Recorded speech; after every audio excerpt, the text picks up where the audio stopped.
जय हिंद दोस्तों, welcome to career and जीवन. So today I have brought a very special topic regarding the climate conditions which have been taken place at the Arctic region, and the impact of the climatic conditions were experienced by the America and Canada. So a cyclonic bomb, yeah, bomb cyclone you can say, was generated at the Arctic regions, and due to the bomb cyclones, the snow of the Arctic region having spread all over the USA and Canada. So, due to the spreading of this snowfall throughout the America and Canada, the life is deteriorating very badly recently. The light is going to be trapped. Energy crisis is getting very huge there recently. तो इस वजह से अभी क्या हो रहा है, वहाँ की जीवन अस्त व्यस्त हो चुकी है अमेरिका और कनाडा की. एक्चुअल में ये जो साइक्लोन होते हैं वो होते क्या हैं? तो साइक्लोन होता है, देखिए, वो आर्कटिक रीजन में एक हाई प्रेशर और लो प्रेशर के जो एयर मासेस होते हैं, सो उनके द्वारा ये साइक्लोन जनरेट होते हैं. तो यहाँ पे क्या हुआ था कि जो हाई प्रेशर जोन आपका आर्कटिक रीजन है और लो प्रेशर जोन जो continental regions of USA and Canada ये है. तो जब यहाँ पे साइक्लोन क्रिएट हुआ तो उसकी वजह से जो आर्कटिक रीजन का बर्फ़ है वो बर्फ़ क्या हुआ, फैल गया पूरा आपके कनाडा और यूएसए के ऊपर. तो एक्चुअली जो ग्रेट लेक है कनाडा के पास, ग्रेट लेक है, वहाँ से लेके मैक्सिको के बॉर्डर तक पूरा स्नो फॉलिंग बहुत ह्यूज लेवल पे हो रही है, जिसकी वजह से वहाँ पर -13-14 डिग्री टेम्परेचर सभी यूएसए के अंदर मेजर किया जा रहा है. वहाँ पे पावर क्राइसिस हो रही है नियर अबाउट यू कैन से 7 लाख ऑन 22 दिसंबर. 22 दिसंबर को ये साइक्लोन एक्चुअली जनरेट हुआ था. तो उसके उस दिन तो वहाँ पे काफ़ी, मतलब कह सकते हो 7 लाख लोग इससे प्रभावित थे. और आज भी जो है नियर अबाउट 35-36 हज़ार आज भी ऐसे घर हैं जहाँ पे बिजली की प्रॉब्लम है, एनर्जी की क्राइसिस है. इस ठंड के मौसम में उन लोगों को बिजली नहीं मिल रही है, एनर्जी का सोर्स नहीं मिल रहा है, चारों तरफ ठंडी ठंड है. तो यहाँ पे सिचुएशन वेरी पैनिक बन चुकी है यूएसए और कनाडा के ऊपर. अब इस सिचुएशन में क्या है, जो लोग वहाँ पे, चूँकि ये टूरिस्ट टाइम है ना, this is the tourist time, and this particular tourist time durations, if such type of natural calamities will take place, then the tourists which have arrived at these particular destinations like USA and Canada will face a very huge losses of financial losses, and of course there are some chances to be trapped in the cyclone, and even the casualty may take place. And the same things happens here when near about 36 people have been died in this particular natural calamities here. तो इस वजह से ये काफ़ी panic वाला है, और इसमें 36 लोगों की जानें भी जा चुकी हैं अभी तक एज ऑन डेट. तो अभी आगे भी कुछ कहा नहीं जा सकता क्या हो सकता है. तो ये वेदर कंडीशंस कभी कभी जनरेट होते हैं. तो I think as per the data of NASA, he confirmed that it was a bomb cyclone. Bomb cyclone means cyclone वहाँ पे जनरेट हुआ, और वो जो है कि अपने साथ जब साइक्लोन स्प्रेड किया तो उसने अपने साथ वहाँ पे पूरा बर्फ़ साथ में लेके जहाँ जहाँ तक वो साइक्लोन का इफेक्ट हुआ वहाँ वहाँ पे उसने उसको पहुँचा दिया. तो इसकी वजह से वो पर्टिकुलर रीजन जहाँ पे भी साइक्लोन गया है वो पर्टिकुलर रीजन्स बहुत ही माइनस टेम्परेचर में चले गए हैं. तो वहाँ पे लोगों का जीवन अस्त व्यस्त हो रखा है. अब फिर वही कंडीशन सेम क्रिएट होती है यहाँ पे कि why such type of natural calamities is taking place in our environment. This is one question. And the second question is that what are the measures which governments and the people can take to mitigate such type of natural calamities or the natural extremities which is taking place not only in the Arctic regions but also all around the world. हर जगह ऐसी घटनाएं घट रही हैं जो प्राकृतिक आपदाएं आ रही हैं. तो how can we shaped our self and how can we shaped the lifes of the all the creatures of this planets with the natural calamities, and what are the special adaptive and mitigative measures which the government is taking place to reduce such type of natural calamities and to cope up with the effect of the such type of natural calamities.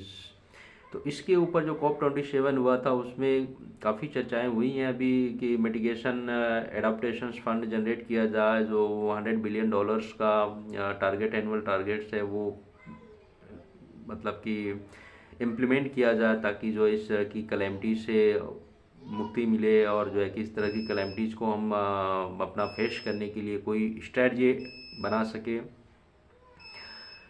तो अभी इसमें देखिए, more less we people are responsible for such type of activities. Whatever is taking place in our environment, which is going out of the orders, you can say the which are going out of tracks, the activities of the environment is only not only is mainly responsible by the human beings. The activities whatever is taking place, whatever activities the human beings is taking place, they are thinking only about their progress, their growth, economic growth, and their lifestyle, etc. But they are not thinking anyhow about the future, about the nature. So sustainability is the key points which we must have to consider while executing any things against the natural resources. If we are going to exploit the natural resources, so along with that we must have to understand about how we can replenish the same things which we are going to use, because if we will not provide the sustainability of the resources, then there may be the crisis like this, and of course the future generation will be trapped with the scarcity of such type of natural resources. So this is the matter of thinking for all the peoples of the planet, that we have to consume, we have to utilize our resources, we have to manage the resources, and we have to conserve the resources of this planet up to the maximum level, and of course we should utilize the resources up to the needs, whatever needs the people is facing right now. According to the needs of the people, the resources should be utilized. If we are piling up the something which is not distributed equally to all the peoples of these planets, and of course to pile up that things, we are exploiting the resources of the nature. So the situation will be very worst, and the people who is gaining from the environment will be benefited even in those situations when the natural calamities will take place, like the Western world recently taking benefits. They have exploited the natures up to the maximum level in the earlier period of the industrialization. Industrial revolutions take place in the Western world, and of course, the Western worlds have taken the maximum benefit from the environment, and now when the environment is showing their worst form due to the anthropogenic activities of the human being in the past, so the Western world is still in the condition that they can cope up with the situation, they can cope up with the worst conditions of the nature. But the countries which have no resources available and which have no financially so strong to cope up with such type of natural incidences, so उनके लिए बहुत ही tough हो रहा है अपने आप को इस सिचुएशन में सरवाइव कर पाना। गेटिंग? तो यदि आपने इसका रिसोर्स का यूटिलाइजेशन बहुत भरपूर कर लिया है और आप जो है कि उसके अकॉर्डिंग रिप्लेनिशमेंट नहीं कर रहे हैं इस इन्वायरमेंट में, तो उसका इफ़ेक्ट क्या होगा? जो वो कैटेगरी है जिनको कि मौका ही नहीं मिला इसका एक्सप्लॉइट करने के लिए, और वो फाइनेंशियली और हर तरह से बहुत ही वीक है, ऐसी कंट्रीज जब प्राकृतिक आपदाएं आएंगी तो वो अपने आप को सस्टेन नहीं कर पाएंगी।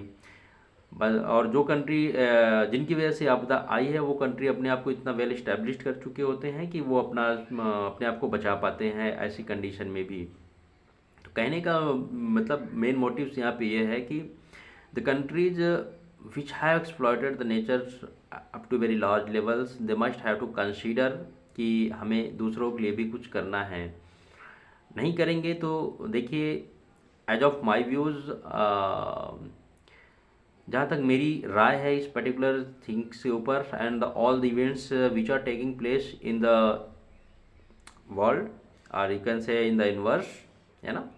तो उसके ऊपर जहाँ तक मेरा पर्सनल व्यू है वो ये है कि नथिंग इज़ ग्रेटर और greatest than the time.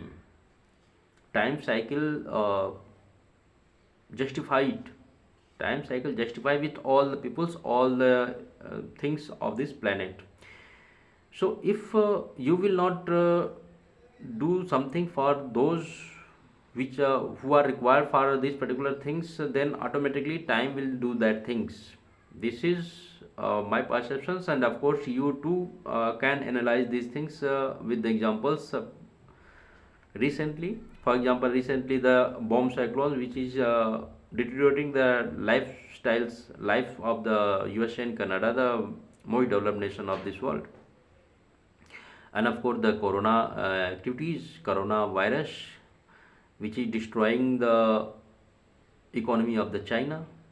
You know, China have also exploited the nature up to a very maximum level, and of course they have done a lot of things which is unnatural regarding the testing etc of the creatures of this planet, and the result is suffering. Result is being suffered by the China recently, and of course the world have been suffered with the same things. तो कहने का मतलब है कि समय जो है सबके साथ आता है। और देखिए अभी चाइना में जो कोविड पॉलिसी चल रही है, जीरो कोविड पॉलिसी हटाने के बाद वहाँ पे वर्स्ट कंडीशन क्रिएट हो गया, क्योंकि वहाँ पे लोगों के पास एंटीबॉडीज डेवलप नहीं हुए हैं। तो समय का चक्र है, वो समय का चक्र ही उसको उस तरह से कंपनसेशन दे रहा है। बाकी रेस्ट ऑफ द वर्ल्ड जो कमज़ोर कंट्री है, गरीब कंट्रियाँ हैं, जिनके पास इस तरह की इकोनॉमी नहीं थी, और जो अपने आप को हमेशा एक्सपोजर दिए हैं, एक्सपोज रहे हैं, बाहर रहे हैं, प्रकृति के साथ रहे हैं, उनके अंदर जो है कि ऑटोमेटिक इम्यून सिस्टम डेवलप हो चुके हैं कोरोना के प्रति। इसलिए most probably will find that this waves of the corona will not spread all over the world like the situation which were in delta variants of corona. तो उसके पीछे फिर यही रीज़न है कि समय जो है वो उसके साथ जस्टिफिकेशन करेगा, और उसका जो है कि वो उसको उसका भुगतान करना पड़ेगा। तो कहने का मीन्स ये है कि what ever natural calamities is taking place, every members or every states, every country of this planet must have to think about कि हमें नेचर को प्रिजर्व, कंजर्व और रिजर्व कैसे रखना है, हमें इसको सस्टेन्ड मोड में कैसे लेके आना है, हमें इसको इस तरह से एक्सप्लॉयट करना है ताकि हमारे ऊपर किसी प्रकार का प्रेजेंट में इस तरह का कोई हैवक ना क्रिएट हो जाए नेचुरल कैलेमिटीज़ का। And of course the future generation should also be in the sustainable mode to exploit the resources of the natures, because this is the rights of everyone, and of course the person which have take born in these planets, it is their whole responsibility to utilize the resources and of course to maintain it throughout their life and of course for the future generation. This is a cyclic process. एक cyclic process में इस तरह से चलता रहता है। इसी तरह से हमारी जो है कि धरती सुंदर सुनहरी और हमेशा अच्छी लगती है और देखने में अच्छी रहेगी, या कि लोग अच्छे रहेंगे, स्वस्थ रहेंगे, तंदुरुस्त रहेंगे। तो ये कोई भी बॉम्ब साइक्लोन जो भी क्रिएट हो रहा है वो नहीं क्रिएट होगा, कुछ नहीं होगा, और जो है कि होगा तो माइनर लेवल पे होगा। This is huge things, because इतनी बड़ी चीज़ को आप ये नहीं कर सकते कि नहीं होगा, होगा भी तो माइनर लेवल पे होगा, और उसको हम लोग जो है कि आराम से टैकल कर सकते हैं विद द ह्यूमन एफर्ट्स। तो इस वीडियो से माध्यम से मैंने आप लोगों को यही समझाने की कोशिश किया है यहाँ पे कि प्रकृति का यूज़ करिए, प्राकृतिक रिसोर्सेज का यूज़ करिए, बट उसका जो है कि एक जितनी ज़रूरत है उतना यूज़ करिए, और उस जो ज़रूरत आप जो वहाँ से ले रहे हैं उतना देने की कोशिश करिए, ताकि जो हमारी प्रकृति हमेशा जो है कि अपने यंग एज में रहे। यू कैन से ना the nature should not be get in old age, because it have to flourish all the creatures of this planet for long times. तो हमें इस चीज़ का ध्यान देना चाहिए। तो आई होप कि आप लोगों को मेरे वीडियो में थोड़ा कुछ अभी जो रिसेंट चल रहा है यूएसए और कनाडा के ऊपर बॉम्ब साइक्लोन का इफेक्ट, उसके बारे में कुछ जानकारी मिली होगी एंड कुछ अपडेट हुए होंगे। एंड प्रकृति के साथ हमारा क्या रिलेशनशिप होना चाहिए ताकि हमारी फ्यूचर जनरेशन सेफ रहे, उसके ऊपर भी आप लोगों को थोड़ी सी जानकारी है और थोड़ा सा कुछ अपडेशन हुआ होगा। एंड ऐसी वीडियो को और भी सुनने के लिए और देखने के लिए हमारे चैनल को सब्सक्राइब करें, इसको शेयर करें, maximum number of subscriber should be here, ताकि बहुत लोगों के पास ये वीडियो जाए और लोग अपने अपने राय, अपने अपने कमेंट्स मुझे अपने इस कमेंट सेक्शन, इस वीडियो के कमेंट सेक्शन के माध्यम से मुझे बताएं, ताकि मैं अपना उसके अकॉर्डिंग वीडियो यदि उनकी रिक्वायर्ड है तो मैं वीडियो बना सकूं, और उनको कोई सजेशंस या कुछ उनके सजेशन हमारे लिए हैं तो मैं उसको इम्प्लीमेंट करके आप लोगों तक और अच्छी चीज़ें ला सकूं। Thank you.